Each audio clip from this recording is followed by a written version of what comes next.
Alors la question que j'aimerais partager enfin discuter aujourd'hui avec vous, c'est est-ce que la technologie est-elle capable de sauver l'océan de la contamination par les plastiques? Et je remercie déjà mes collègues qui ont contribué à cette recherche que je vous présente aujourd'hui. Donc Takuro Uehara, Juan Bastan, Bethany Jorgensen et Luigi Yan.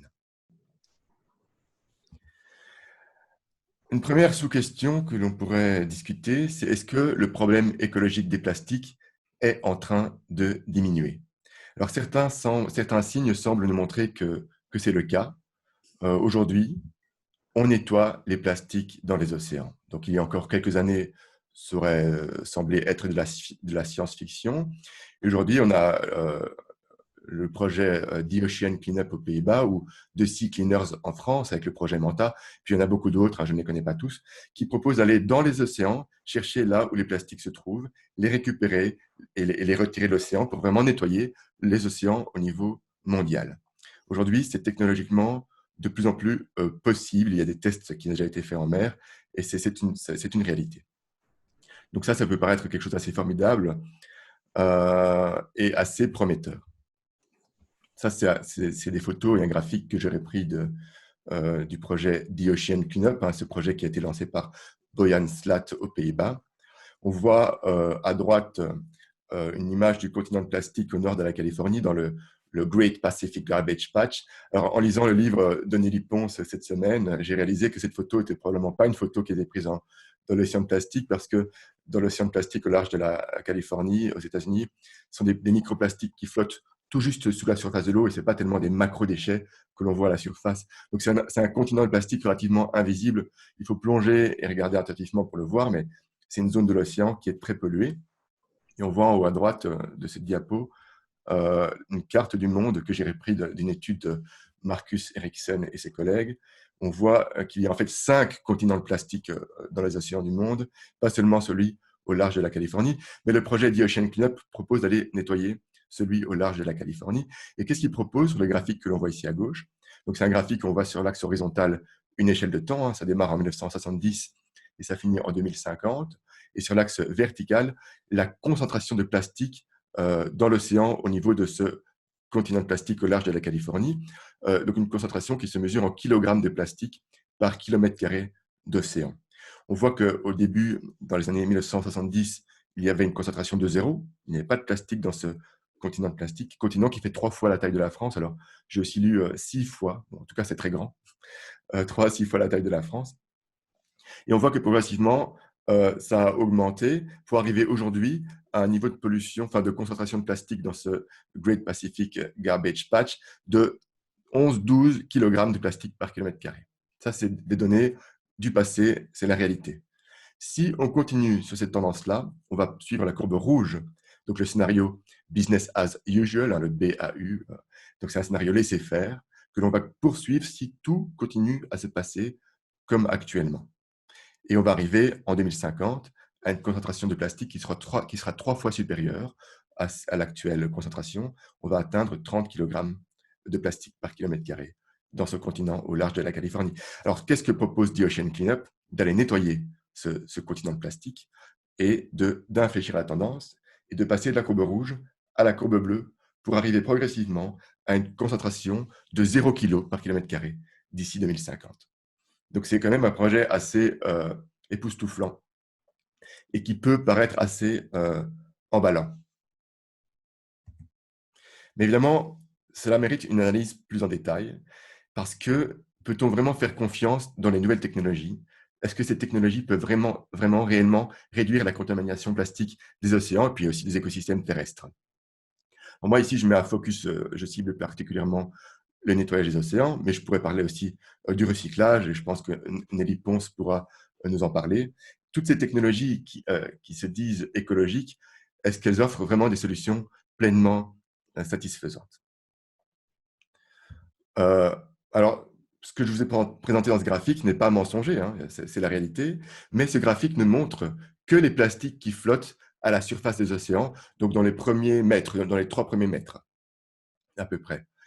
Mais alors pourquoi The Ocean Cleanup propose de nettoyer ceux-là, ceux qui flottent à la surface? Parce que c'est relativement pas trop difficile. Ça reste très complexe, mais c'est quand même relativement plus facile. Mais que fait-on de tous les plastiques qui flottent à différents niveaux de profondeur dans toute la colonne d'eau de l'océan?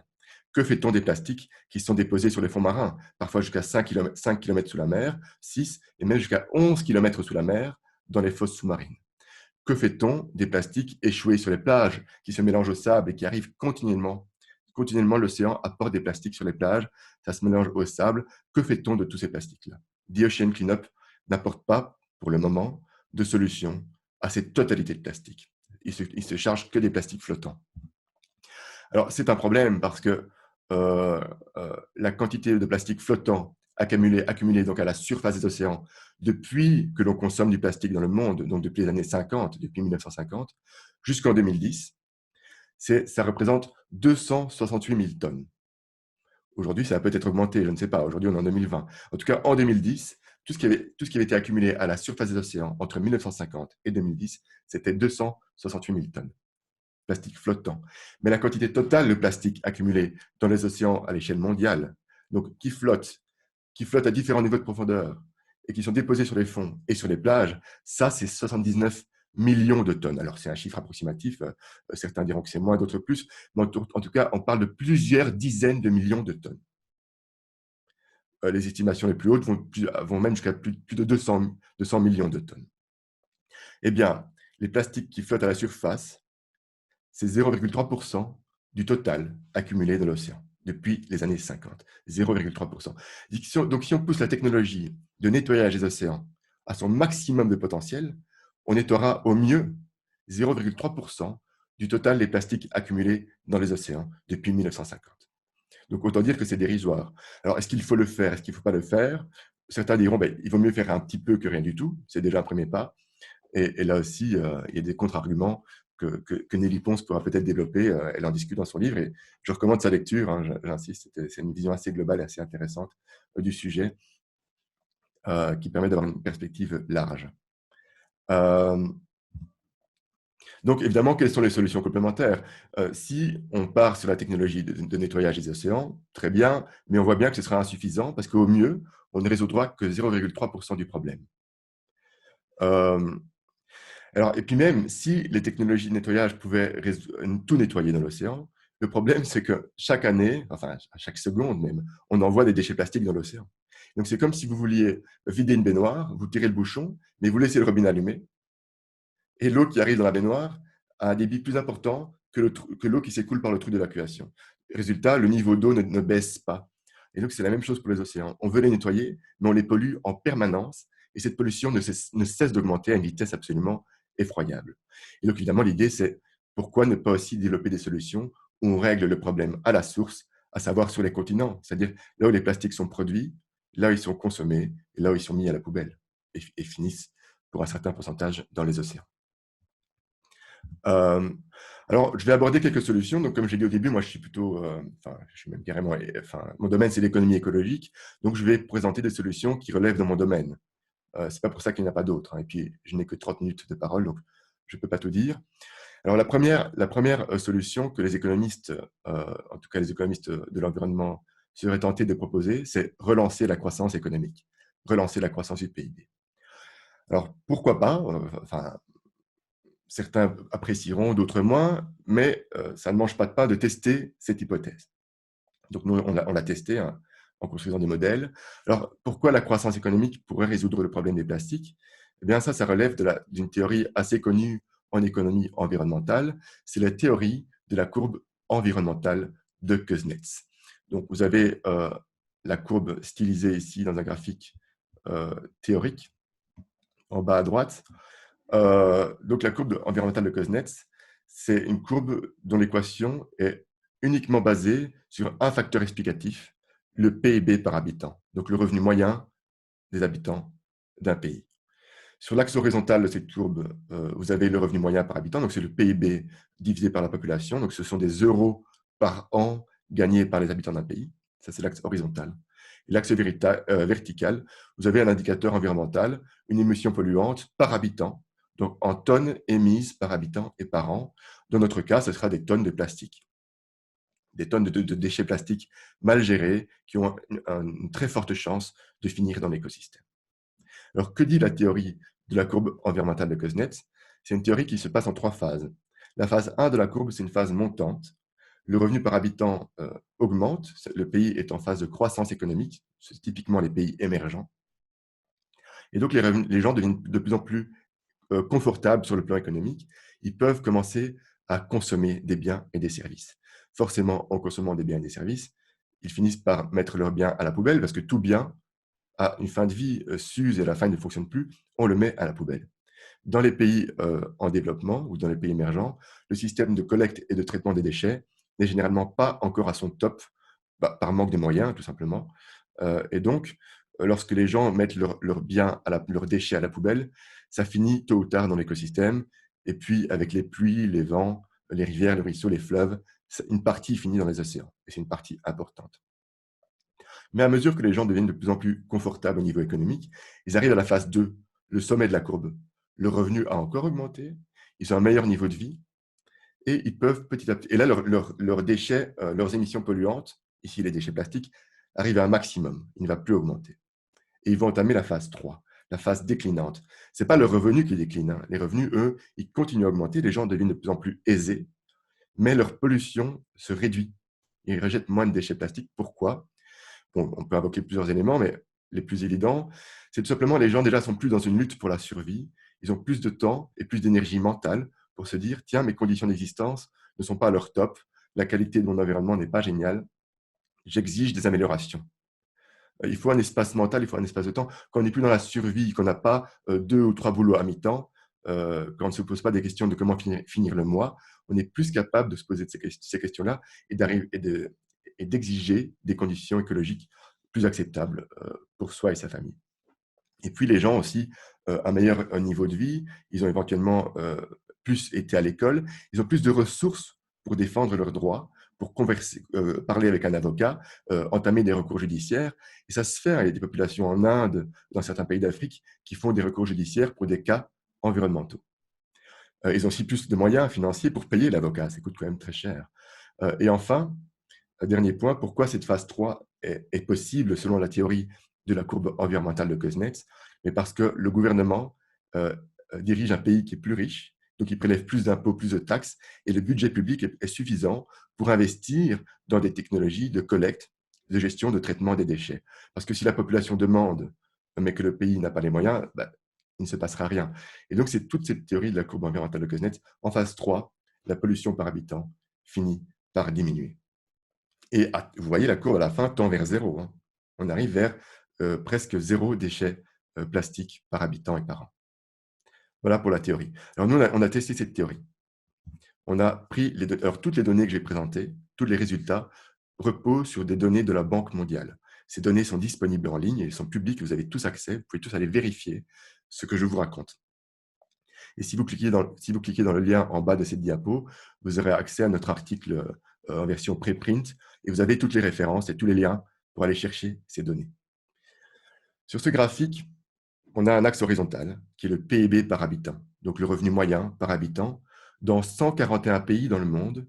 Et pour chaque pays, on a une valeur annuelle quelque part entre 2011 et 2017. Ça dépend des pays.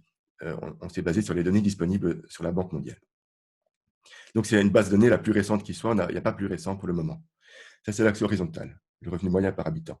Sur l'axe vertical, on a l'indicateur de pollution. Donc, dans notre cas, on s'intéresse au plastique. Donc, c'est les déchets plastiques par habitant qui sont mal gérés. Donc, ils sont gérés inadéquatement.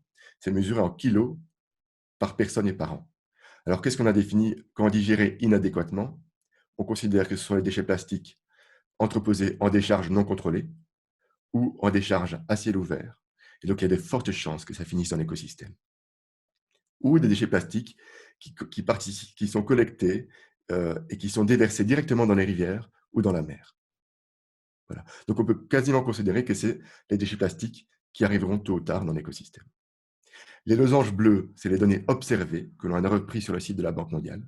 C'est la réalité telle qu'elle était dans 141 pays entre 2011 et 2017. Ça, ce sont les losanges bleus. Et les cercles oranges, c'est une simulation de modèle. Ce n'est pas la réalité. C'est un modèle qui essaye de simuler au mieux la réalité des losanges bleus. C'est un modèle qui est basé sur la courbe environnementale de Kuznets, donc il y a comme seul facteur explicatif le PIB par habitant.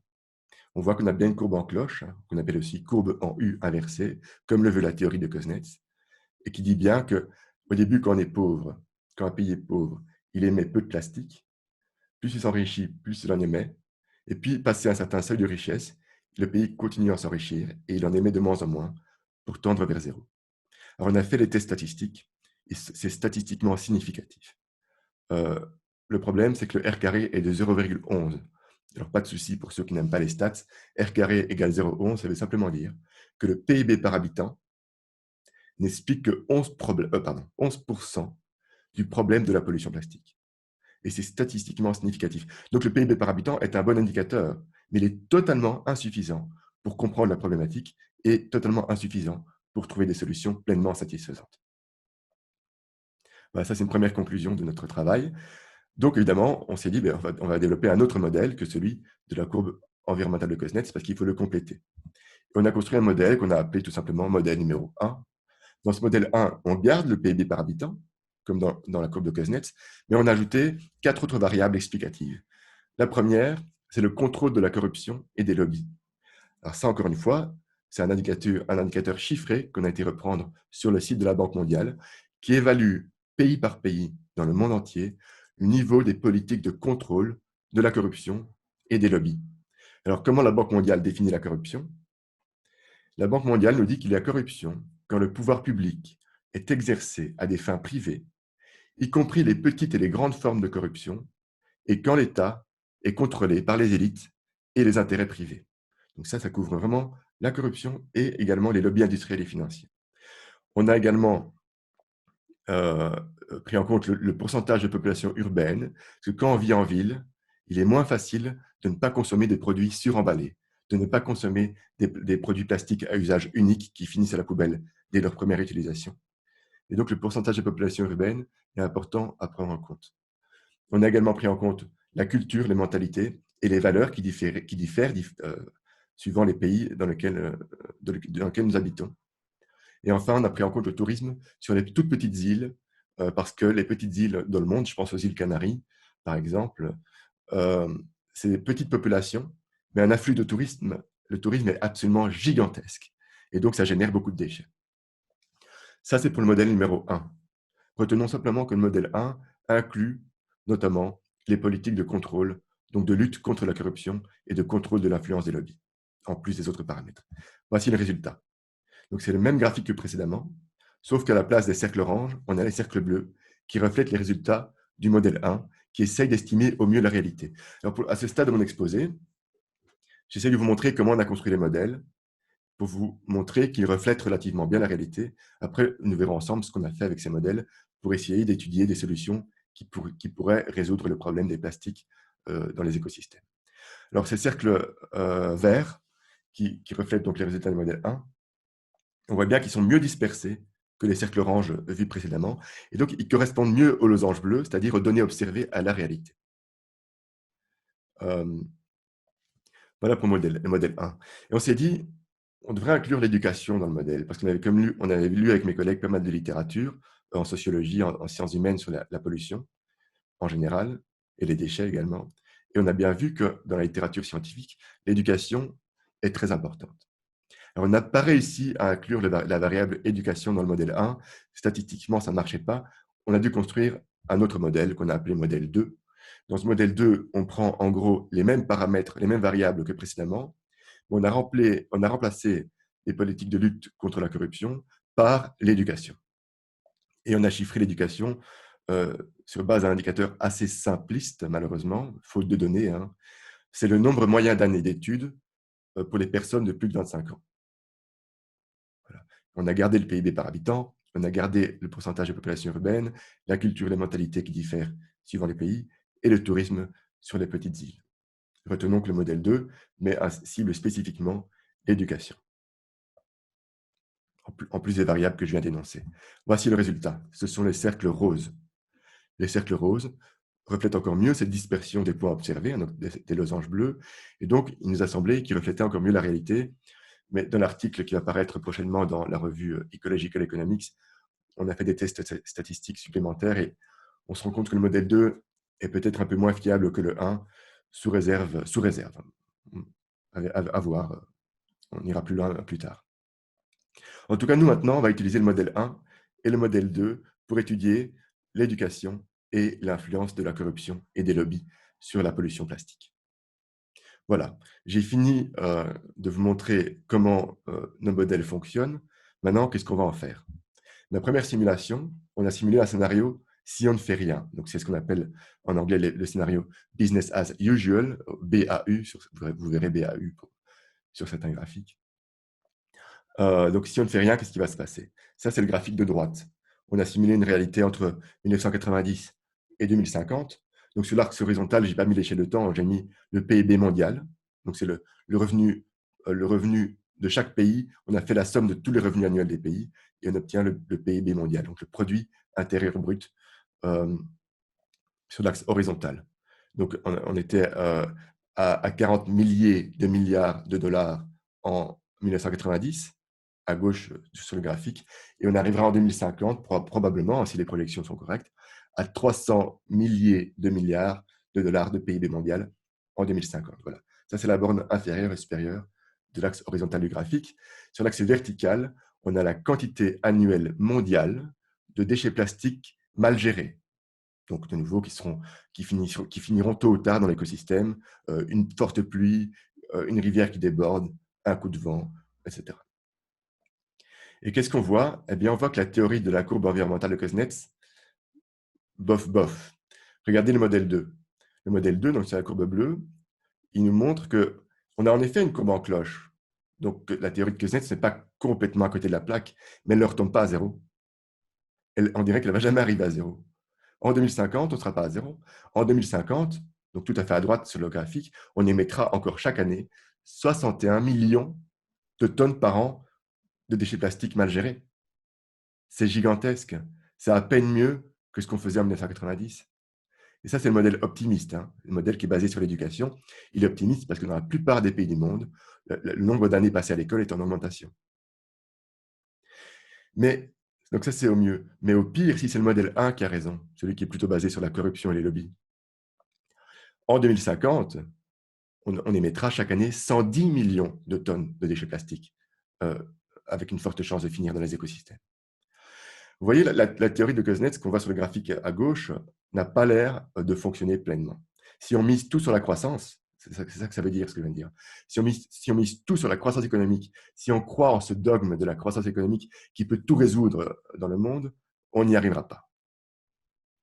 Voilà une première conclusion du travail. Deuxième conclusion, pardon. Ça, c'est un tableau où on a décliné les résultats du modèle, pays par pays, pour les 43 pays les plus polluants au monde. Alors, je n'ai pas affiché les 43 parce que je n'ai pas la place sur cette diapo. J'ai affiché les 20 premiers. Alors, dans les 5 premiers, on a les pays émergents, hein. L'Inde en première position, puis la Chine, le Brésil, le Mexique, et un pays émergent assez important qu'on oublie, moi-même je l'oublie souvent, l'Indonésie. Ça, c'est les 5 plus gros pollueurs en termes de déchets plastiques mal gérés, en tout cas tel que l'estime notre modèle pour 2017. Qui on retrouve en 20e position? Alors, ça a été une grande surprise. J'aurais espéré retrouver les États-Unis, mais on retrouve l'Union européenne. Voilà. Les États-Unis viennent beaucoup, beaucoup, beaucoup plus bas. Alors après, on peut discuter les données que nous avons utilisées, parce qu'il y a certains Américains, comme l'équipe de Jenna Dembeck, ils mettent les États-Unis quelque part autour de la 20e position. Peut-être qu'on a utilisé des données un peu indulgentes à l'égard des USA. En tout cas, on retrouve en 20e position l'Union européenne. Voilà. Alors, pourquoi j'ai présenté ce tableau sur les 43 pays les plus polluants au monde en termes de déchets plastiques? Parce que maintenant, dans les solutions que nous allons proposer, que nous proposons avec mes collègues, euh, c'est des solutions qui ciblent que ces 43 pays.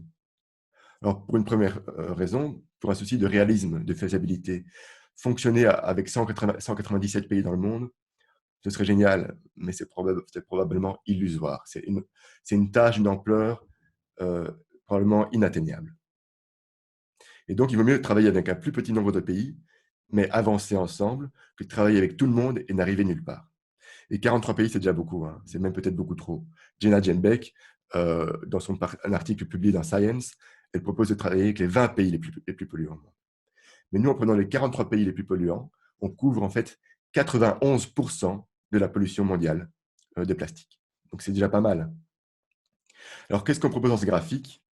On a proposé que dans ces 43 pays les plus polluants, on amène tous les citoyens à avoir le bac. Le bac ou une autre forme de diplôme, mais en tout cas avoir 12 années d'études à l'école. Peu importe que ce soit l'enseignement général, professionnel, technique ou autre chose. Mais avoir passé 12 années dans une formation. C'est toujours avec l'idée que pour pouvoir avoir un comportement écologique, il faut avoir un minimum de formation pour comprendre les enjeux, savoir analyser des documents, des informations, comprendre, faire le lien entre les gestes du quotidien, quand on va acheter un produit au magasin, et l'impact que ça peut avoir à l'autre bout du monde dans l'océan. Bien sûr, il y a d'autres formes d'éducation que passer son temps à l'école, hein. Mais bon, nous, on a pris ça parce que c'était les données auxquelles on avait accès. Je ne dis pas qu'on ne peut pas s'éduquer autrement, bien sûr. Et qu'est-ce qu'on voit? Si on arrive à amener dans ces 43 pays tous les citoyens à avoir 12 années d'études, en 2050, au lieu d'avoir 61 millions de tonnes de déchets plastiques mal gérés, on aura 40 millions de tonnes, donc une baisse de 34%. C'est le modèle qui l'estime. Le modèle peut évidemment se tromper. Il y a évidemment des marges d'incertitude. C'est en tout cas une tendance que l'on peut observer. Et puis, dans tous les cas, s'éduquer, ça fait jamais de mal. Alors, la suite, une autre solution. Mieux contrôler la corruption et les lobbies, c'est essentiel. C'est essentiel dans les 43 pays les plus polluants au monde et c'est essentiel dans l'Union européenne. Dans l'Union européenne et en France, et à l'échelle mondiale, c'est une moyenne, c'est une tendance mondiale, les pays luttent de moins en moins contre la corruption et l'influence des lobbies. Ce n'est pas moi qui le dis, ce sont les chiffres de la Banque mondiale. Voilà. Donc et la France et l'Union européenne n'est pas épargnée, hein. Nos politiques de lutte contre la corruption et les lobbies sont en déclin en France et en Union européenne. Il faut vraiment en avoir conscience, hein. C'est un fait, ce n'est pas une opinion. Alors, que nous dit ce graphique? En 2050, si on ne fait rien, on arrivera à 110 millions de tonnes de déchets plastiques mal gérés, rejetés dans l'écosystème annuellement. Et si on lutte contre la corruption et les lobbies, on peut tomber à 44 millions, donc une baisse de 60%. Et quel niveau de lutte? On n'a pas visé le maximum, hein, parce que l'indicateur de lutte, il va de moins 2,5 à plus 2,5. Donc plus 2,5, c'est plutôt les pays scandinaves, la Finlande par exemple. Ça, c'est des pays qui contrôlent très bien la corruption et les lobbies. Sans doute qu'ils peuvent faire mieux, hein. En tout cas, c'est le maximum mondial. En France, on est à un niveau de plutôt 1,2. Et puis en Chine, on est à 0,27 par exemple. Et puis il y a des pays qui sont en négatif, hein, jusqu'à moins 2,5. Eh bien, nous, on propose que les 43 pays les plus polluants n'atteignent pas le niveau de la Finlande. C'est inatteignable probablement, en tout cas pas d'ici 50 ans, pas d'ici 30 ans, pardon. On leur propose d'atteindre le niveau de la France, de l'Uruguay ou de l'Estonie, ce qui sera déjà pas mal. Je ne dis pas que la France est parfaite, loin de là, ni l'Uruguay, ni l'Estonie. En France, on peut faire beaucoup mieux. Mais si ces 43 pays polluants arrivent déjà au niveau de la France, de l'Uruguay ou de l'Estonie, ce sera déjà une belle progression. Et on arrivera, selon le modèle numéro 1, à réduire de 60% la pollution plastique en 2050. Alors ici, j'ai repris une liste de 25 solutions. Bon, je ne vais pas les lire, hein, on n'aura pas le temps. Elles sont classées en solutions amont, milieu, aval. Donc en amont, c'est une solution de prévention. On prévient le problème avant que le déchet plastique ne soit produit. Au milieu, le déchet est déjà là, mais on propose des solutions de recyclage, par exemple.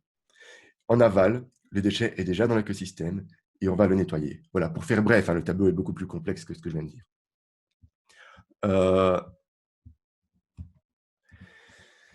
Eh bien, ce qui ressort de ce tableau et de nos travaux, c'est qu'évidemment, agissons au maximum en amont du problème plutôt qu'en aval.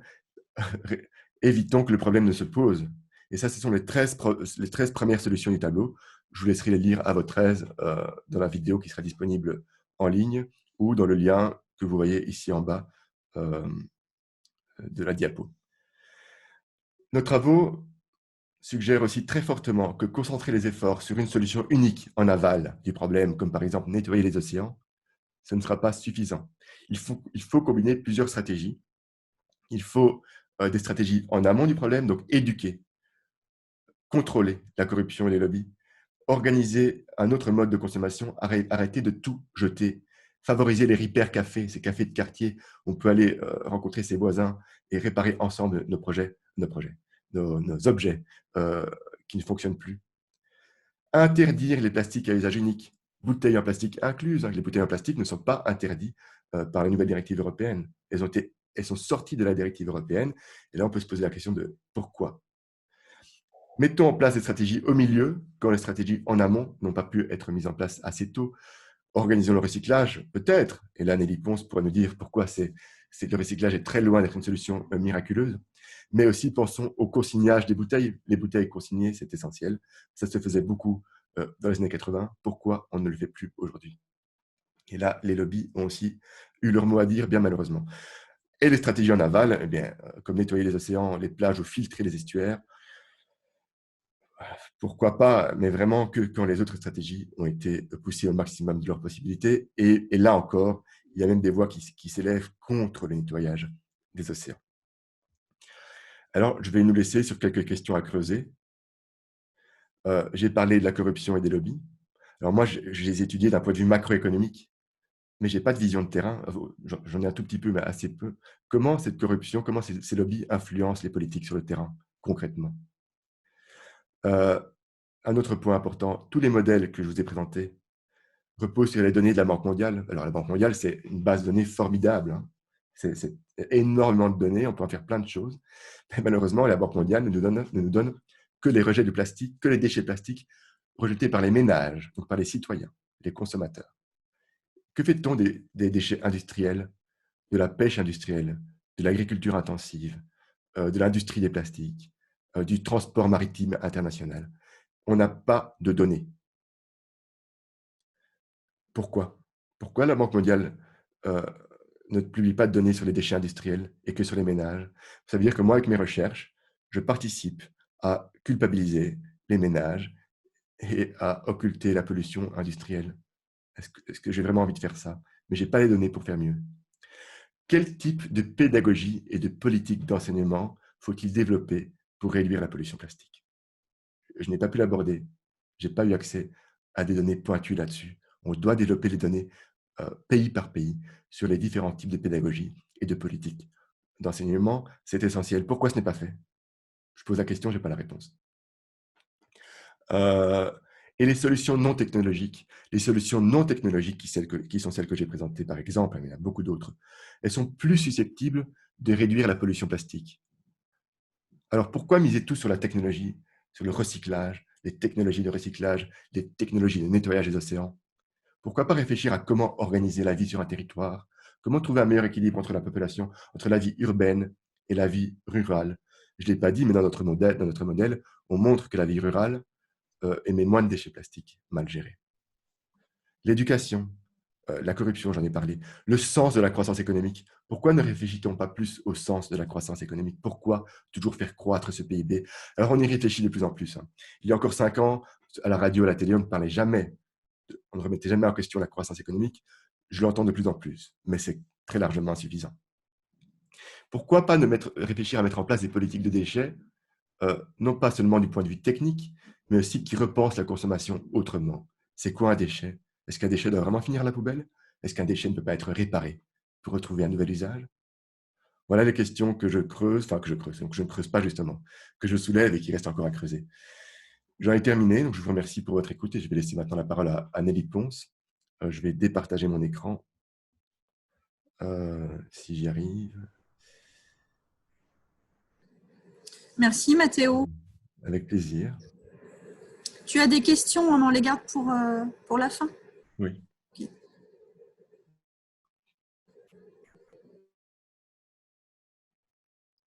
Bon, mais je crois que c'est à moi du coup. Merci Mathéo pour cette présentation et aussi surtout pour cette invitation, ainsi qu'Annabelle. Je suis vraiment honorée d'être avec vous aujourd'hui et de partager cette tribune. Toutes les questions que tu poses à la fin m'enchantent parce qu'elles font partie des vraies questions, selon moi, à se poser aujourd'hui. Donc, je me présente vite fait. Je suis Nelly Pons. Je suis auteure de livres et j'ai publié, Mathéo en a parlé, Océan Plastique, paru chez Actes Sud il y a 2 mois. C'est le fruit d'une enquête de plus de 3 années qui part d'une personne qui connaît à peu près rien au sujet, qui est un citoyen comme tout le monde. Bon, j'ai eu une vie professionnelle évidemment avant ça, mais ça a été surtout la découverte d'une pollution et les questions que se pose Mathéo, je me les suis posées Et au fur et à mesure que j'ai commencé à y répondre, je m'en suis posé des nouvelles. Et de fil en aiguille, l'enquête a duré plus de 3 années comme cela. Donc, tous les chiffres et les éléments que je vais vous avancer figurent dans le livre. Et je voulais dire aussi via Mathéo ou Annabelle, si vous avez besoin de précisions ou de sources, je pourrais ensuite vous les transmettre si vous les demandez.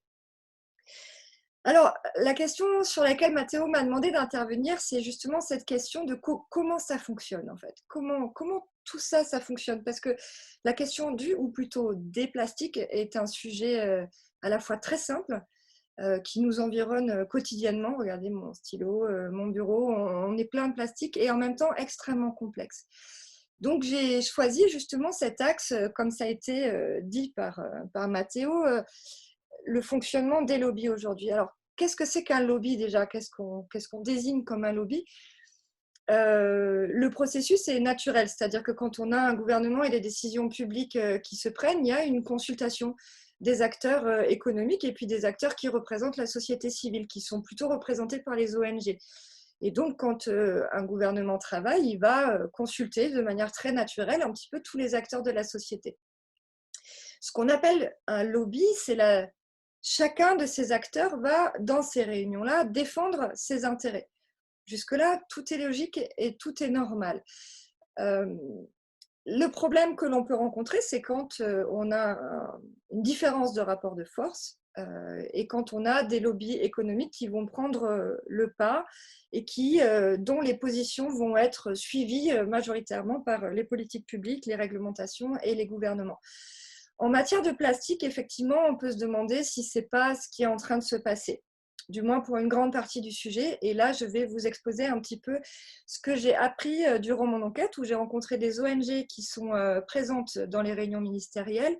Je pense notamment à Surfrider Foundation Europe, mais Zero Waste France aussi. On a aussi le WWF, Greenpeace, Break Free from Plastic, Tara, bon, il y a différentes ONG. Et j'ai pu aussi interviewer deux des principaux lobbies au niveau européen, qui sont Plastics Europe et au niveau du recyclage, FEDEREC, la Fédération des recycleurs. Donc là, ce que je vais vous livrer, c'est vraiment ce qui ressort de ma propre enquête et de mon analyse. Déjà, au niveau des plastiques, qui sont-ils? Donc, je viens de les citer. Mais voilà comment ça fonctionne. Dans ces réunions ministérielles, on ne va pas forcer pour y aller. C'est normal que les fédérations professionnelles s'y retrouvent. Donc, on a les lobbies que je viens de citer et on a toutes les autres fédérations professionnelles. Si, par exemple, c'est une réunion qui va impacter le secteur des emballages, eh ben, on va avoir Ellipso, qui est le représentant du secteur. Et puis, on va avoir aussi les fédérations justement sectorielles. Si on veut parler, pour continuer sur l'exemple des emballages, eh ben, on va aussi inviter tous ceux qui sont concernés par cette industrie de l'emballage. On va avoir par exemple l'industrie des jouets, de l'agroalimentaire, voilà, tous ceux qui sont concernés. Ensuite, ce qui va se passer, c'est que les entreprises vont faire appel à un deuxième niveau, on va dire, de lobbying qui s'appelle... tout simplement, ce sont des cabinets qui sont au service des entreprises, qui ont une activité beaucoup plus discrète et qui vont, eux, leur service de base pour développer tout ce qui est éléments de langage. Ce qu'on appelle éléments de langage, c'est toutes les idées, les messages que l'on va vouloir véhiculer, faire disséminer un petit peu dans la pensée collective et qui vont évidemment aller au service des intérêts de celui qui les émet. Tout le monde le fait. Les ONG font pas ce qu'on appelle du lobby, mais elles font du plaidoyer. Au final, c'est la même chose. On essaie d'avoir une influence sur nos décisions publiques qui vont dans l'intérêt de ce qu'on défend. Encore une fois, jusque-là, tout est normal. Le problème vient quand il y a un déséquilibre. Il se trouve que donc Mathéo Cordier a cité la Banque mondiale qui parle d'une baisse de lutte efficace contre les lobbies et la corruption. En France, on a eu deux exemples assez récents. Tout simplement, Nicolas Hulot, lorsqu'il a démissionné en août 2018, quel que soit ce que l'on pense de Nicolas Hulot et de ce qu'il a fait au gouvernement, il a quand même dit une chose, c'est que la cerise sur le gâteau, c'est-à-dire l'élément déclencheur, même si évidemment sa décision est liée à tout un tas de facteurs, a été la présence d'un membre d'un lobby dans une réunion où, d'après lui, ou d'après les protocoles habituels, il n'avait absolument rien à y faire. Et sur France Inter, en prime time, il a quand même posé une question qui, moi, m'a énormément interpellée ce jour-là, qui a été « Qui gouverne ?» Et là, on vous parle de la France en août 2018. On ne parle pas d'un sombre pays d'Afrique où, évidemment, la corruption a énormément lieu là-bas.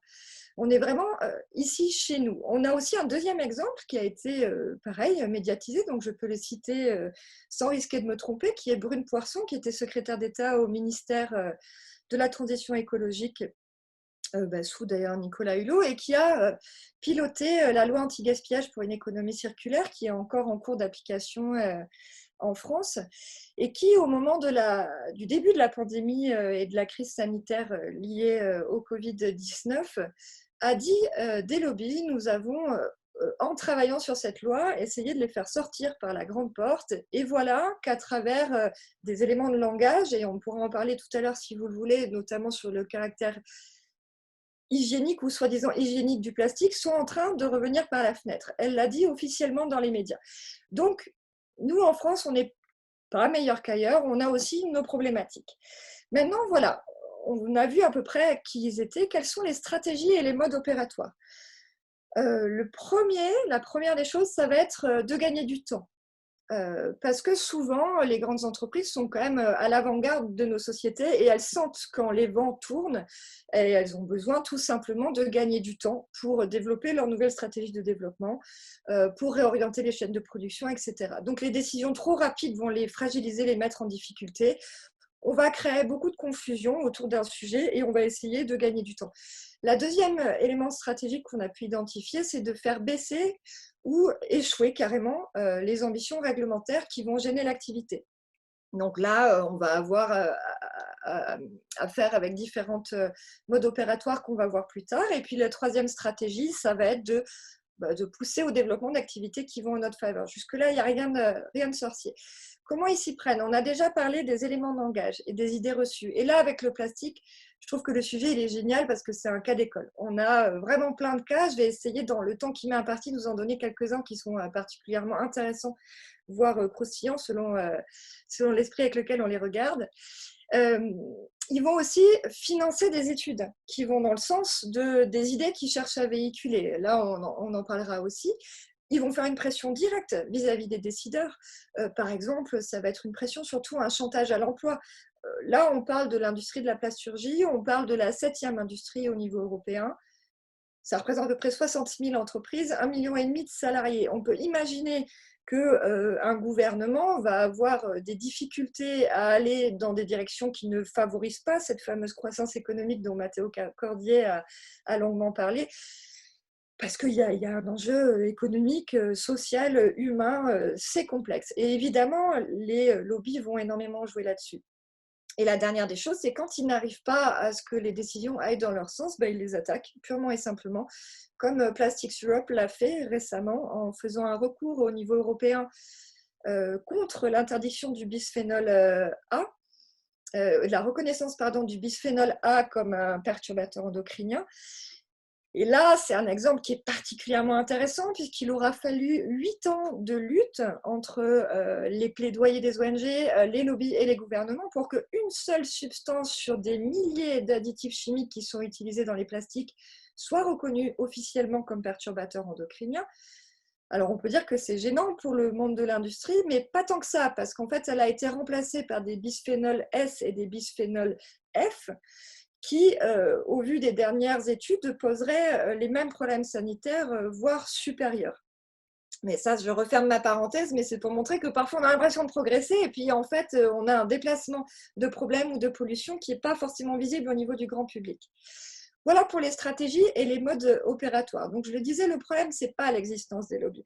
Il est normal que le monde économique soit consulté.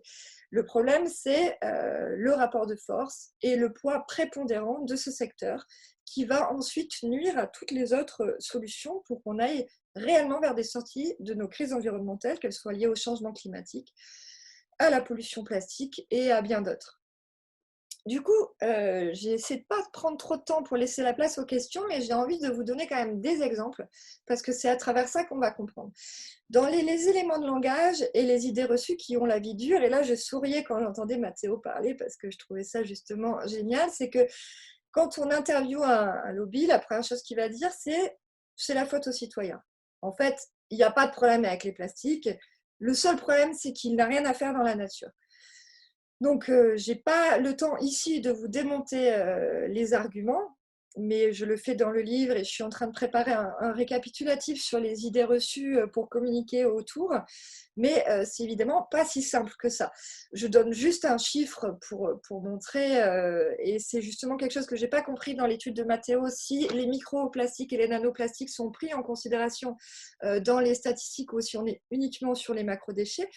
Mais par exemple, un tiers de la pollution océanique pourrait être lié, par exemple, uniquement aux fibres textiles et à l'abrasion des pneus. Et on voit bien que sur les microplastiques qui sont issus du textile et des pneus, le citoyen, il n'a que peu de marge de manœuvre. On n'est pas dans l'emballage et l'usage unique et la surconsommation de plastique. Là, il va avoir des difficultés à agir. On parle d'un tiers, donc pas en masse, hein, évidemment, mais en nombre des microplastiques qui seraient présents dans l'océan. Donc déjà, rien que pour ça, on voit bien que ce n'est pas toujours la faute des citoyens, même si évidemment l'éducation reste importante. La lutte contre les déchets sauvages est aussi fondamentale.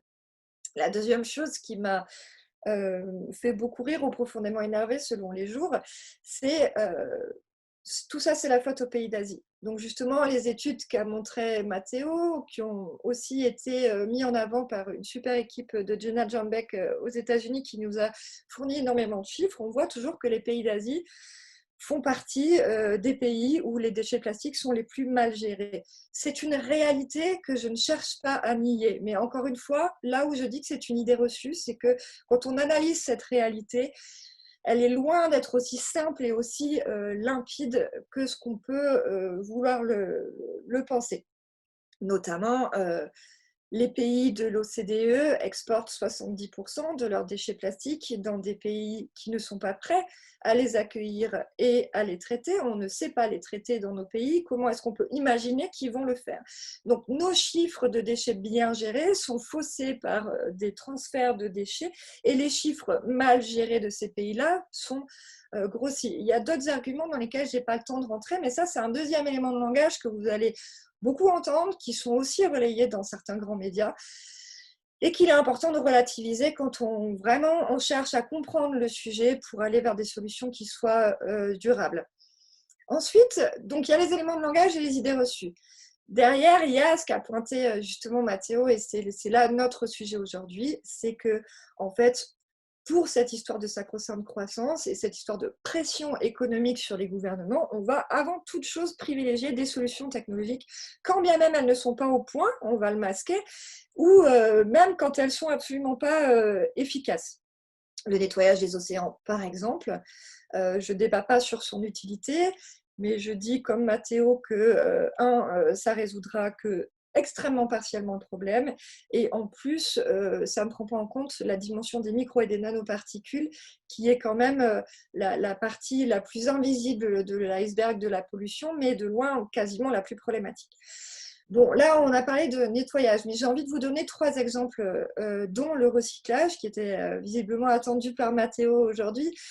Oui, qu'est-ce qui se passe avec le recyclage des plastiques? Le Sénat a même sorti un rapport là au mois de décembre 2020 qui est passé assez inaperçu dans les médias, mais où ils disent on s'est un peu planté en fait en faisant la promotion à ce point-là d'une solution technologique qui n'en est pas vraiment une. Alors pourquoi elle n'en est pas vraiment une? Déjà parce qu'on ne sait pas faire.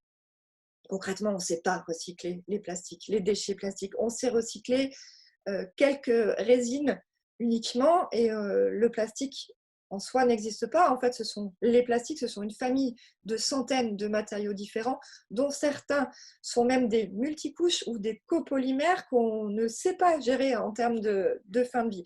On a soit un problème d'ordre technique, qui est que dans la technique de recyclage que l'on maîtrise actuellement, qui s'appelle le recyclage mécanique, on a une perte de matière d'environ 40%. Donc, combien même sur certaines résines, on arrive à les broyer, les nettoyer et les récupérer, on va être obligé de réinjecter de la matière vierge en permanence, de 60 à 70% de plastique vierge pour 30 à 40% de plastique recyclé. Et c'est ce qui fait que dans des pays qui recyclent le mieux, comme la Norvège, la Suède, le Danemark, de mémoire, qui affichent 40% de recyclage de leur plastique, on n'a pas pu constater de baisse de la consommation de plastique vierge. Donc déjà là, on a un petit souci. Le deuxième élément technique, c'est que la plupart des déchets plastiques qui sont liés à l'emballage notamment, qui représentent 40% de la production et de la demande européenne, mais aussi au niveau mondial, on n'est pas loin de ces chiffres-là, c'est qu'on a, comme je disais, affaire à des multicouches et des copolymères. Et on ne sait tout simplement pas du tout les recycler. Et le dernier élément, c'est que même quand on sait faire, même quand on sait recycler, on n'a pas forcément les filières. Ça demande une mise en place de filières de tri, de transport et de traitement qui sont assez complexes. En France, par exemple, on a uniquement 2 usines de recyclage des plastiques. Donc, on voit que là, on n'est pas au point. Et non seulement on n'est pas au point, mais en plus, on a un vrai problème de vocabulaire. C'est-à-dire que même pour ce qu'on sait faire, allez, prenons l'exemple de la bouteille en plastique. La bouteille en PET, dont parlait Mathéo tout à l'heure, c'est la résine que l'on sait le mieux traiter.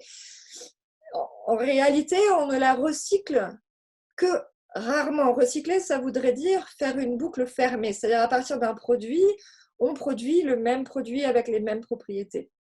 Or, si une bouteille en plastique sur 2 va potentiellement être recyclée, 1 sur 10 seulement va redevenir bouteille. Et qu'est-ce qu'on va en faire de ces autres bouteilles? On va en faire des polaires, des tuyaux d'arrosage, d'autres produits.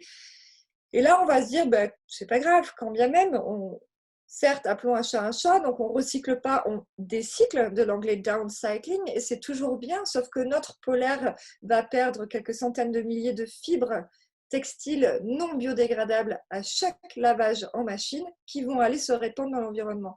Alors là, est-ce qu'on est dans un réel progrès? Je ne sais pas. Là, je pose la question. Donc, ça, c'est le premier exemple des recyclages dont on pourrait parler beaucoup plus longuement, mais je suis obligée d'aller vite. D'ailleurs, je vais vérifier un petit peu l'heure, ça va. Je peux vous parler des bioplastiques. Les bioplastiques, c'est un deuxième sujet très croustillant parce qu'il y a un amalgame et beaucoup de quiproquos. Et même les grands médias, je trouve, ont un petit peu du mal à donner des informations qui soient précises. Qu'est-ce qu'on appelle les bioplastiques? C'est la famille des plastiques que l'on considère comme étant écologiques. Ça, c'est évidemment l'élément de langage du lobby. On sait faire du bioplastique. En gros, on a résolu notre problème. Bon, ben, c'est faux. Les bioplastiques, ce sont à la fois les plastiques que l'on appelle biosourcés, c'est-à-dire qu'ils sont issus de matières premières renouvelables, ils sont découplés du pétrole. Donc on se dit, bah, génial, on va faire avec de l'amidon de maïs ou des algues, n'importe quoi, on va faire du plastique. Et on se sent très fier de ce qu'on vient de faire. En réalité, au-delà de la question du pétrole, qui est une vraie question, et de la ressource au niveau du plastique, les problèmes que l'on retrouve aujourd'hui dans les écosystèmes naturels sont des problèmes de l'ordre de la pollution.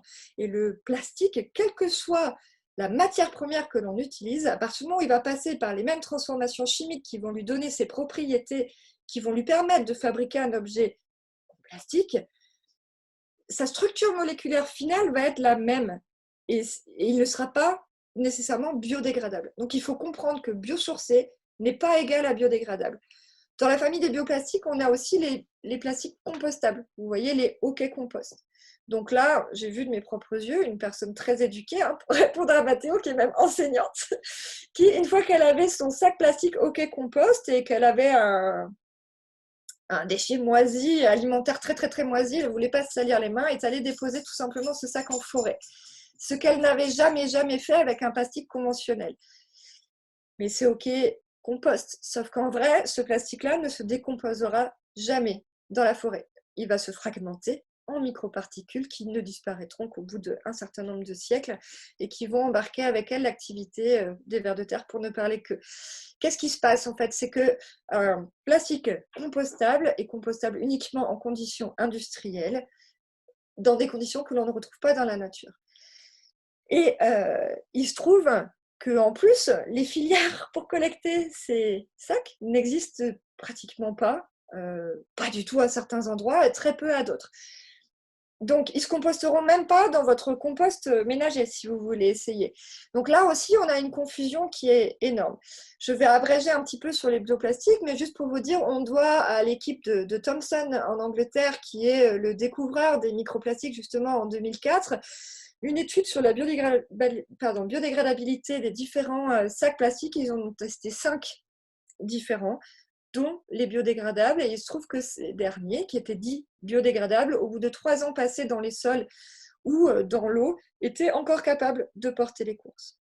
Donc attention, dans les médias, toutes les promotions que l'on fait actuellement, on va dire l'autosatisfaction et félicitation de chaque innovation technologique. Ça y est, on sait faire avec de la noix de coco, avec des algues, avec de ci et de là. On n'a absolument pas résolu le problème.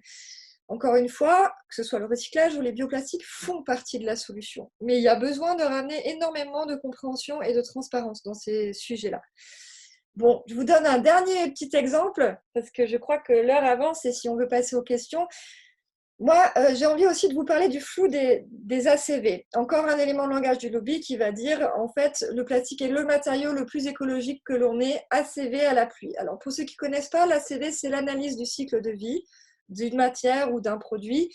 On va regarder de la matière première jusqu'à sa fin de vie, un peu tout ce qu'il demande en termes d'énergie, de consommation d'eau, d'émanation, etc. Et on va donner des scores et on va les comparer. Il se trouve que dans l'ère du changement climatique, l'écologie est devenue un peu l'équivalent d'un comptage de carbone. Et donc, on va privilégier principalement cette question du carbone. Là-dessus, le plastique, effectivement, est un champion. Pourquoi ?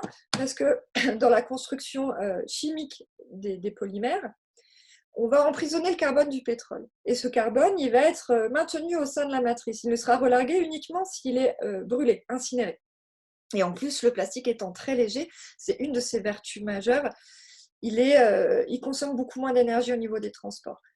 Mais attention, les ACV, les analyses du cycle de vie telles qu'elles sont construites aujourd'hui, ne prennent pas en compte la problématique majeure que l'on a avec les plastiques, qui est leur fin de vie, le fait qu'une grande partie d'entre eux se retrouvent dans les écosystèmes, que les additifs qui sont compris à l'intérieur vont migrer également dans ces écosystèmes et qui vont se fragmenter en micro et nanoparticules qui vont vraiment semer des ravages. Donc, en gros, on analyse un produit que l'on va donner gagnant sur le verre, par exemple, en disant, en fait, regardez, il est plus écologique, sauf qu'on n'a pas pris en compte son problème majeur. Donc, attention là aussi aux ACV. Même avec les ACV qui donnent le plastique gagnant, il a été démontré que, par exemple, dans le cadre de la bouteille qu'on utilise pour l'eau, les jus de fruits, etc., la bouteille en verre réutilisée, lavée, réutilisée, pas recyclée, a des performances bien meilleures que la bouteille en PET et que même la bouteille en PET recyclée. Donc là, on est clairement dans des enjeux économiques. Pourquoi est-ce que la consigne, Mathéo l'a dit tout à l'heure, qui existait à une époque, qui était prise en charge par l'industrie elle-même, a disparu? Elle a disparu finalement avec un transfert de charges, c'est-à-dire que finalement maintenant ce sont les collectivités qui gèrent les déchets et qui gèrent donc la fin de vie de ces fameuses bouteilles. Là, on est clairement dans un rapport de force où on voit bien de quel côté est allé l'avantage, alors que toutes les études, même avec les ACV qui ne prennent pas en compte la fin de vie des plastiques, nous disent que le verre réutilisé est gagnant.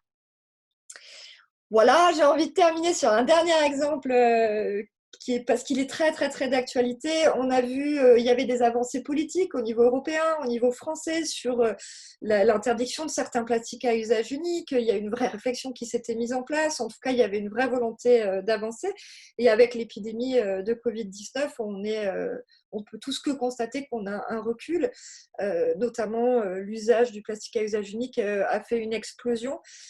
Pour des raisons avancées qui sont d'ordre sanitaire. Je rappelle que c'est à cette occasion que Brune Poirson a dit dans la presse que les lobbies revenaient en force. Ils ont fait des communiqués, notamment Ellipso, l'entreprise, la Fédération des emballages, qui vantait le caractère hygiénique du plastique. Dans les recherches que j'ai pu faire, il a été démontré que les performances, par exemple, du masque en tissu et du masque jetable ne vont pas nécessairement dans le sens du masque jetable. En tout cas, ça ne justifie pas que l'on mette autant en avant le jetable. Il y a un historien et biologiste qui a fait une étude qui montrait que en fait, l'émergence dans les années 70 du jetable à l'hôpital était davantage due à la pression des lobbies, au côté pas cher de la matière première, parce que le plastique n'est pas cher, et à des questions d'organisation et de logistique, plutôt qu'à des questions de performance. Ensuite, il a été démontré, toujours pendant cette pandémie, que le virus, le coronavirus qui chamboule nos vies en ce moment, avait une durée de vie qui était beaucoup plus longue sur les plastiques étaient avec l'acier, la surface sur laquelle le coronavirus avait une durée de vie la plus longue, de l'ordre de quelques jours contre quelques heures contre le carton. Ensuite, on ne prend pas en compte le fait que le plastique, quand il va commencer à vieillir, les additifs qui le constituent vont migrer vers l'extérieur. Donc non seulement il ne nous protège pas toujours des agressions extérieures, mais en plus il va lui-même participer à contaminer le milieu. Donc il y a d'autres chiffres, d'autres exemples, mais je pense qu'on a à peu près compris. Il y a 1000 façons de gérer des crises, il y a 1000 façons de revenir en arrière aussi. J'aime bien l'image de la baignoire de Mathéo. Moi, j'ai envie de prendre celle de la serpillière, c'est-à-dire que c'est exactement la même. Hein. En fait, on a une inondation dans notre cuisine, le robinet coule à flot et nous, on va éponger et on va se concentrer sur la technicité de cette serpillière qu'on va rendre de plus en plus belle, de plus en plus chère, de plus en plus performante, mais on va juste pas penser à fermer le robinet. Et au final, on arrivera à pas grand-chose.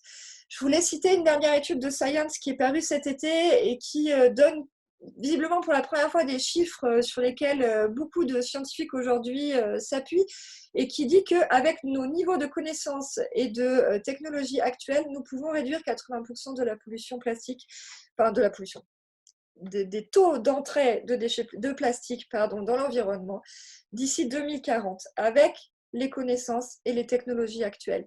Maintenant, pour les 20% restants, il est évident que la technologie et l'innovation ont une place et un rôle à jouer. Mais ce que je propose dans le plan d'action que je propose dans mon livre, c'est d'avoir vraiment une méthodologie et un cahier des charges. Et ce cahier des charges, il demande de vraiment se regarder les yeux dans les yeux et de clarifier toutes les questions d'idées reçues, de messages véhiculés, de travailler sur, on n'a pas parlé des normes de biodégradabilité qui ne sont pas des normes qui sont efficaces sur le plan environnemental. Enfin, il y a vraiment un travail de fond qui est à mener. La technologie, l'innovation peut faire partie des solutions, mais tant qu'on ne regardera que ça, de mon point de vue, on n'avancera pas beaucoup. Voilà, j'espère que je n'ai pas trop pris la parole, j'avais plein de choses à dire, mais je crois qu'on a encore un temps de questions-réponses. Annabelle, Mathéo, si vous voulez me rejoindre. Et merci pour votre écoute. Merci beaucoup, Nelly. Merci à Mathéo et à Nelly pour vos deux interventions très riches et très denses. Alors là, j'ai beaucoup de questions. Je ne sais pas si vous avez eu l'occasion de les regarder. Je vous propose, alors je pense que ça va s'adresser tantôt à Mathéo, tantôt à Nelly, peut-être aux deux. Je vous laisse vous débrouiller entre vous pour prendre la parole. Alors, je reprends depuis le début. Alors, j'ai, au début de l'intervention de Mathéo, on ne peut plus poser la question simple de tout le plastique, mais il faut entrer dans le retail du cycle. Faut-il s'occuper des micros versus des macros, sachant que les derniers sont en partie la source des micros? C'est un choix qui a des impacts technologiques, je pense, forts. Mathéo. Donc, si j'ai bien compris la question, c'est… je la relis, hein, parce que… Bien sûr, Oui. Oui, en effet, il y a le problème des micros, des macros et des nanos, et Nelly a abordé la question quant à savoir si nos données et les modèles que j'ai présentés prenaient en compte aussi les nanos et les micros. Donc, les macroplastiques, c'est des déchets de plus de 5 mm. Les micros, c'est inférieur à 5 mm. Et les nanos, alors, on tombe dans la visible. 0,01 micron, on est inférieur au diamètre d'un cheveu humain. Merci. Oui, alors nous, nos données, elles prennent en compte tout, parce que c'est avant que le plastique arrive dans l'océan. Et donc, tôt ou tard, il va se retrouver en micro et en nano. Tout, mais que ce qui vient des ménages, hein, pas de l'industrie. Donc, ce n'est pas tout à fait tout en réalité. Mais oui, il faut se poser la question. Et puis, et c'est vrai que les micros et les nanos plastiques, c'est en partie issu des macro-déchets qui se fragmentent dans les océans. Et là aussi, en lisant le livre Océan plastique de Nelly, j'ai pris conscience que les nanos, même s'ils sont très petits et qui pèsent pas lourd, en fait, ils sont peut-être plus dangereux que les micros et que les macros parce qu'ils sont encore plus au contact des organismes vivants et leurs additifs peuvent encore plus répandre dans l'organisme et nous contaminer et causer pas mal de maladies, hein. Euh, et oui, il faut se pencher. Il y a différentes solutions entre les macros, les micros et les nanos. Par exemple, les solutions pour les macrodéchets ne seront pas les mêmes que pour les fibres qui sortent des vêtements en machine à laver. Dans un cas, il faudra peut-être penser la façon dont on fait nos lessives ou la façon dont on conçoit nos vêtements. Euh, et là, ce sont des micro-plastiques, peut-être même des nanos pour les fibres textiles, ça, je ne sais pas. Et pour les macro-déchets, ben, c'est penser peut-être, est-ce que, enfin, c'est un bête exemple, mais quand on achète des légumes, des fruits, où va-t-on les acheter? Est-ce qu'on ne peut pas les acheter en vrac de manière à ce qu'ils ne soient pas emballés? Est-ce qu'on ne peut pas se poser la question, est-ce qu'on achète un jouet pour nos enfants? Est-ce qu'on achète vraiment un jouet qui contient du plastique? Les jouets en plastique, c'est aussi une source de pollution importante. Et il y a tellement de solutions. C'est pour ça que j'ai montré le tableau à la fin avec 25 solutions. Mais peut-être qu'on pourra en trouver 50 ou 100. Je ne pense pas que ce tableau soit exhaustif. Et solutions pour chaque type de déchet, micro, macro, nano. Pour chaque type de plastique, Nelly nous a bien dit que c'était les plastiques et pas le plastique. Chacun a des compositions chimiques différentes et donc nécessite peut-être des solutions différentes. Sauf si on interdit carrément le plastique, alors la question ne se pose pas. Et puis, on a aussi des questions au niveau industriel et puis au niveau du consommateur que nous sommes. Qu'est-ce qu'on choisit de consommer? euh, Est-ce qu'on va laisser le monde industriel diriger notre impact écologique en tant que citoyen? Est-ce qu'on ne mettrait pas en place euh, nos propres solutions? Ça veut dire évidemment changer de mode de vie, hein, pour certains objets, ne plus les consommer. Ça veut peut-être dire se poser la question de est-ce qu'on achète encore ça? Il y a du plastique. Est-ce que si on l'achète, est-ce qu'on ne l'achèterait pas d'occasion? Et peut-être que si on le remplace plutôt tous les 6 ans et pas tous les 3 ans. Enfin, c'est quand même des questions assez importantes. Est-ce qu'on va acheter des baskets Adidas ou des baskets Veja en matière recyclée, naturelle notamment et recyclée, etc. Voilà. Alors, Nelly, je ne sais pas si vous voulez apporter un élément de réponse. Oui, sur la question des microplastiques, pendant longtemps, on a cru que tous les microplastiques qui étaient présents dans l'océan et les écosystèmes naturels étaient issus de la fragmentation de macrodéchets. Et plus on a avancé dans les recherches et plus on s'est rendu compte notamment que l'apport en plastique des fleuves, au niveau des fleuves, déjà, on a affaire à une immense majorité de microplastiques. Les microplastiques, finalement, ils ne sont pas... Il y en a deux, il y a ce qu'on appelle les microplastiques primaires, dans lesquels on a aussi les granulés de l'industrie. C'est-à-dire que pour être facilement transporté, le plastique se transporte et se fabrique sous forme de petites billes. Et selon un océanographe que j'ai rencontré qui s'appelle François Galgani, qui est un homme important sur le sujet, jusqu'à 10% des plastiques qu'on retrouve dans les estomacs d'oiseaux sont des microbilles. Donc là, c'est le microplastique primaire. Un autre chercheur, Romain Tramois, me disait que sur certaines zones de prélèvement au niveau de la Seine, on avait des taux de microbilles de l'industrie qui sont phénoménales. En microplastique primaire, on a en gros, tout ce qui est fabriqué pour être déjà du microplastique et qui a vraiment la volonté de l'être. On a tout ce qui est lié aux cosmétiques, notamment les gommages. Il y a du plastique dans les shampoings, il y a du plastique dans les dentifrices, il y a des microplastiques en l'état de microplastique. Et ça, à chaque fois qu'on va se rincer, etc., ça va partir dans les eaux usées, dans les eaux grises. Et après, il y a les microplastiques secondaires qui sont issus soit de la fragmentation, effectivement, comme la personne l'a en parlait tout à l'heure dans son commentaire, soit de l'abrasion. Par exemple, si j'ai un pull en plastique et que je me frotte, je vais avoir des fibres qui volent. Mais ces fibres, avant, elles étaient en fibres naturelles. Aujourd'hui, elles sont à 60% de nos vêtements sont constitués de plastique.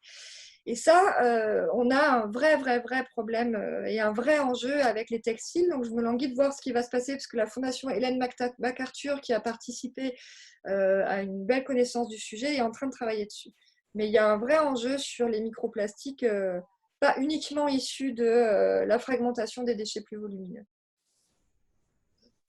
Et là, je réalise en vous écoutant qu'en effet, tout ce qui est microbilles dans les dentifrices, dans les crèmes les scrubs exfoliantes, tout ça, évidemment, notre modèle ne tient pas en compte. Les fibres du lavage, en fait, il ne tient pas en compte parce qu'en fait, nous, on a pris la base de données de la Banque mondiale déchets, donc, qui arrive dans un déchet municipal, un déchet des ménages, pas cette pollution diffuse qui sort de l'évier des citoyens. Ça, on n'a pas pris en compte. Donc, probablement que nos données sont très largement sous-estimées.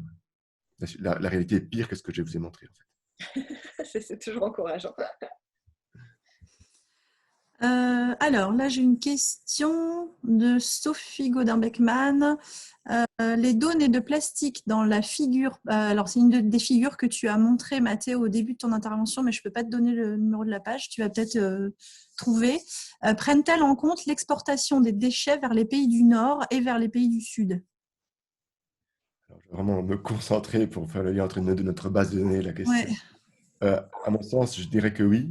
Évidemment, on n'a pas de colonne exportation dans nos fichiers de données parce qu'on n'a pas travaillé sur ce sujet spécifiquement, mais comme ça prend en compte tous les biens plastiques qui finissent sous forme de déchets, qu'ils étaient exportés, importés et que ça restait sur le territoire, peu importe, ils étaient pris en compte.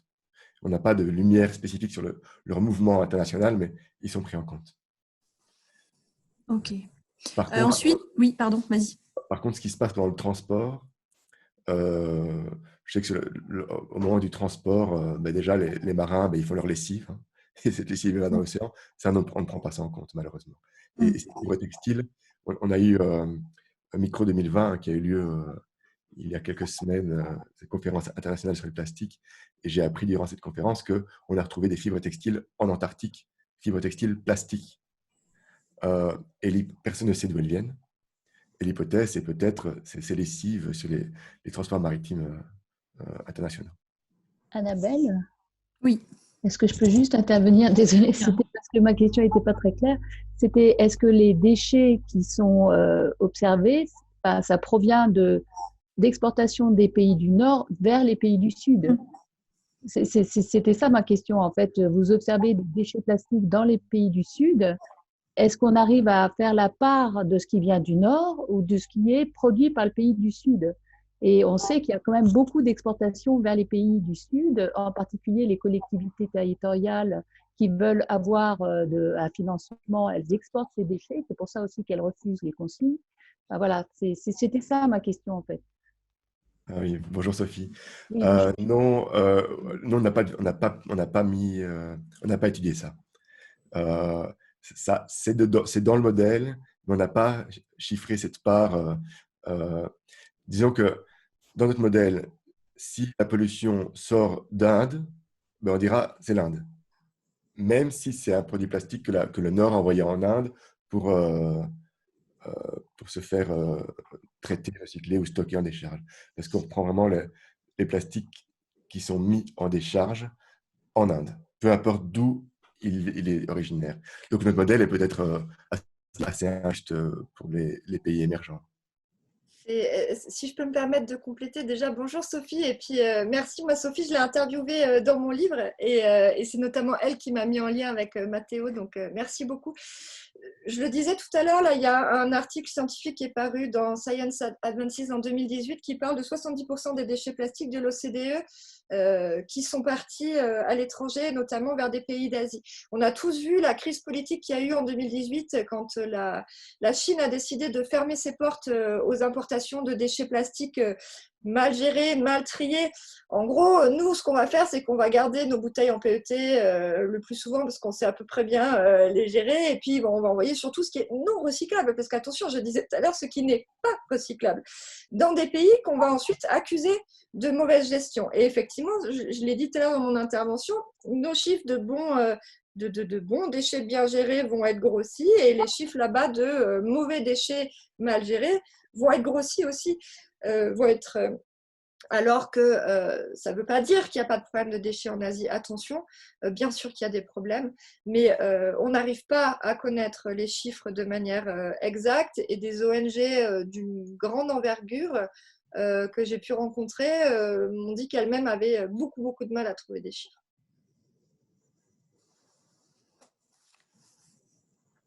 Merci. Sophie, est-ce que la réponse te... Oui, tout à fait. Bah, du coup, je pense qu'effectivement, il faudrait peut-être revoir le modèle pour essayer, je ne sais pas si tu as, Mathéo, les moyens de pouvoir retracer en fait l'origine des déchets pour avoir une meilleure attribution de ces différents paramètres dans ton modèle. Merci beaucoup Sophie pour l'idée. Est-ce que oui, on pourrait essayer d'y réfléchir. Là, on est parti sur une troisième version du modèle. Celle que je vous ai montrée, c'est la deuxième. Et ouais, je vais en parler avec mes collègues. On va voir si on arrive à creuser cette question. Mais merci beaucoup. Alors ensuite, j'ai quelles variables utilisez-vous pour mesurer la culture et les valeurs des différents pays? Oui, alors là, vous êtes déçus, hein. Évidemment, c'est quelque chose de tellement impalpable, tellement subjectif, qu'en fait, on a utilisé une variable qu'on appelle dummy variable en anglais. Donc, c'est une variable binaire, c'est 0 ou 1. Pardon. Enfin, oui, enfin, comment dire. Donc, on attribue, pour être rapide et simple, on attribue un chiffre par grande région du monde, donc Amérique latine, Amérique du Nord, Europe, anciens pays européens et asiatiques communistes, Europe de l'Ouest. Et on a essayé de voir Asie, etc. On a essayé de voir si caractériser comme ça les grandes régions du monde avec des chiffres, à chaque fois 0 ou 1. Donc c'est 0, je suis européen, enfin 0, je suis un pays, pardon, 1, je suis un pays européen, 0, je ne le suis pas. 1, je suis un pays asiatique, 0, je ne le suis pas. Comme ça, on a construit des colonnes qui distinguaient chaque région du monde et on a décidé de dire que ça devait forcément donner un aspect culturel, des mentalités, des valeurs de ce pays. Évidemment, c'est pas que. Ça donne aussi peut-être une idée de quelles sont les infrastructures de traitement des déchets dans ce pays, quel est le régime politique éventuellement. Euh, c'est un peu flou, mais voilà, c'est comme ça qu'on a procédé. Simplement par localisation géographique euh, liée à des chiffres 0 ou 1. Alors, je pense qu'on a quand même pas mal de questions. Et comme on doit s'arrêter dans un quart d'heure, je ne sais pas si malheureusement on pourra répondre à tout le monde, mais je continue. Pourquoi ne pas donner une valeur aux déchets actions de type Plastic Bank? L'Indonésie expérimente ça, entre parenthèses. Ah ah. Alors moi, j'ai un petit avis sur la question qui est très partagé. C'est une mouvance qui, bon, en gros, on a dit, beaucoup de déchets partent en Asie pour être recyclés. Ils sont concrètement déversés par des camions-bennes à ciel ouvert. Et ensuite, on a des petites mains, des communautés rurales, de personnes vivant là depuis des décennies, qui se retrouvent à proximité immédiate d'une décharge de la taille de plusieurs immeubles, sur lesquels ils vont aller à main nue, enfants compris, trier les plastiques pour essayer de les revendre et tirer une subsistance là où ils vivaient avant d'agriculture ou d'autres choses. Donc, le côté positif, le côté lumière que j'entends, c'est on crée de l'activité économique, on va...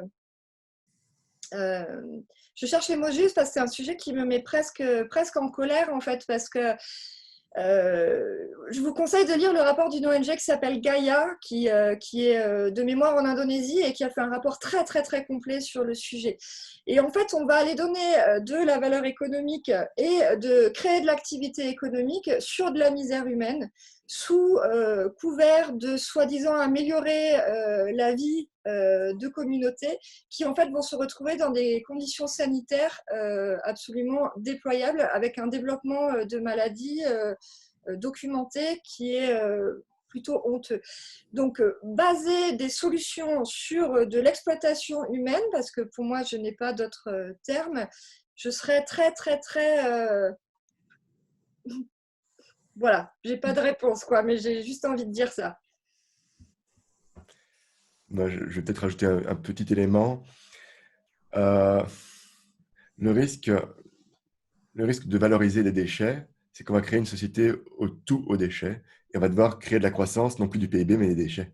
Et quelqu'un a renseigné dans le commentaire le Cache Investigation qui est passé sur France 2 il y a un an, peut-être, un an et demi, je ne sais plus, sur les plastiques. Ils interviewaient le numéro 2 de Coca-Cola, qui était venu tout droit d'Atlanta pour répondre aux questions des journalistes de Cache Investigation.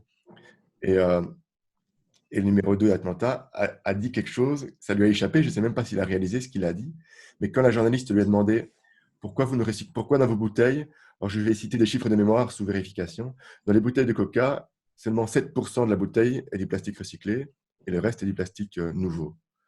Euh, et la journaliste disait, mais pourquoi vous faites que 7% alors que vous aviez annoncé que vous recycleriez beaucoup plus? Et le numéro 2 de Coca-Cola a répondu, on manque de déchets, il faut produire plus de déchets. On n'a pas assez de déchets pour pouvoir recycler et mettre au moins 25 ou 50% des plastiques recyclés dans la bouteille. Et là, c'est une catastrophe parce que le recyclage, c'est faute de mieux. On va pas créer des déchets pour pouvoir plus recycler. ça vide de son sens. Et il y a encore 10-15 ans, j'aurais répondu, ah ben oui, valorisons les déchets, c'est une super idée. Mais aujourd'hui, avec le recul, notamment avec le recul des marchés des quotas d'émissions de CO2 en Europe et à l'échelle mondiale avec Kyoto, je commence à changer un peu d'opinion. Parce que sur le fond, j'étais assez d'accord, moi, de valoriser le CO2, de créer un marché, valoriser un déchet, un polluant pour réguler. En théorie, la théorie qui est derrière a l'air de marcher assez bien. Mais le problème, c'est que dans la pratique, en tout cas jusqu'à aujourd'hui, et je n'ai pas l'impression que ça va aller pour un mieux, c'est toujours dévoyer, détourner pour aller vers le pire et pour ne pas faire ce qui était destiné avec ce genre de système. Et donc, si on valorise les déchets, je ne serais pas étonné qu'on va aller vers une inflation de déchets encore pire que celle qu'on a aujourd'hui. Mais bon, ça, c'est vraiment une intuition, une opinion personnelle, je n'ai pas d'éléments. Un exemple qui va dans ton sens, la Norvège a réussi à réduire sa production de déchets et elle a en parallèle créé des chaufferies qui fonctionnent avec le CSR, l'incinération de déchets. Donc elle a réduit et du coup, comme elle est en manque pour faire fonctionner ces chaufferies, elle importe des déchets. Donc l'idée d'aller vers quelque chose de circulaire est vraiment pertinent en termes de modèle de société à l'avenir. En revanche, attention, parce que tant qu'on est dans cette ascension toujours de la croissance économique, on ne peut pas être dans quelque chose de raisonnable et comme disait Mathéo, on va sans arrêt produire plus, toujours plus pour alimenter un système qui se nourrit de ça. Merci beaucoup. Alors là, j'ai un merci beaucoup pour ce bel exposé très intéressant qui illustre parfaitement la complexité de la question. Alors, ensuite, les microplastiques ne sont-ils pas les éléments les plus dangereux, mais pas visibles? Ils sont maintenant suspectés, fixés aussi les polluants, j'ai pas bien compris, et aussi rentrés dans la chaîne trophique, entre parenthèses, poissons. Je comprends pas bien la question. Moi, je pense que Nelly a beaucoup de choses à nous dire là-dessus. Si, c'est la question de la dangerosité en fonction de l'échelle en fait, du rejet de plastique. Alors oui, les microplastiques sont effectivement rentrés dans la chaîne alimentaire.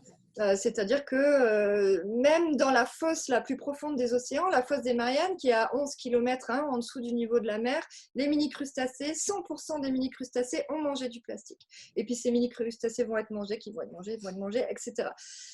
Bon, malheureusement, tant que ça reste dans l'océan, pas grand monde s'intéresse à ça, sauf ceux qui ont une fibre environnementale. En revanche, la question qui a été posée, notamment véhiculée dans les médias, c'est « mais nous aussi, alors, on en mange du plastique, puisqu'on mange des poissons qui ont mangé des crevettes qui mangent du plastique ?» La réponse est oui, sauf que, de ce que m'ont dit la plupart des scientifiques que j'ai interviewés, à l'échelle d'un microplastique, l'organisme va l'exécrer dans un temps plus ou moins long. Donc, il y a des chances pour que le poisson que l'on ait mangé ait exécré son microplastique. D'autant plus qu'au niveau du poisson, a priori, on ne mange pas son tube digestif. Donc, il y a peu de risques à ce niveau-là sur le plan de la particule de microplastique. En revanche, le plastique fonctionnant, je l'ai dit, je crois tout à l'heure, comme un buvard, il va à la fois relarguer ses additifs, mais ça a été démontré, il va aussi absorber tous les polluants qui sont dans l'environnement. Par exemple, on peut retrouver des plastiques avec du PCB qui est pourtant interdit depuis les années 70 et pourtant les microplastiques marins ont du PCB sur leur surface. Et une fois qu'ils vont atteindre l'intérieur d'un organisme, ils vont relarguer. En fait, c'est pollué, je pompe, c'est vierge, je relargue. En gros, c'est ça. Donc là, il y a un vrai problème au niveau de la toxicité des microplastiques. Maintenant, sur les microplastiques et notre propre exposition au niveau de la santé humaine, on n'a pas besoin d'aller chercher jusqu'au transfert trophique pour savoir qu'on est exposé. Le plastique, on le boit, on le mange et on le respire tous les jours. Ça a été démontré. Il y en a dans la bière, il y en a dans le sel marin, dans l'eau du robinet, dans l'eau en bouteille, etc., etc. Et il y en a aussi dans l'air. Je parlais tout à l'heure de faire ça. Vous voyez tout ce la poussière que l'on aspire. Aujourd'hui, elle est partiellement composée de plastique. Donc les chiffres nous disent qu'on est à peu près sur, c'est une image, l'équivalent du poids d'une carte bleue par semaine, qui va atteindre soit nos poumons, soit notre estomac. Qu'est-ce que ça veut dire? On ne sait pas. Moi, je n'ai trouvé à l'heure d'aujourd'hui aucun chercheur en France qui travaillait sur le sujet, et j'ai trouvé une chercheuse anglaise qui m'a jamais répondu à mes mails, donc j'ai pas pu l'interviewer, mais j'ai lu ses études par contre.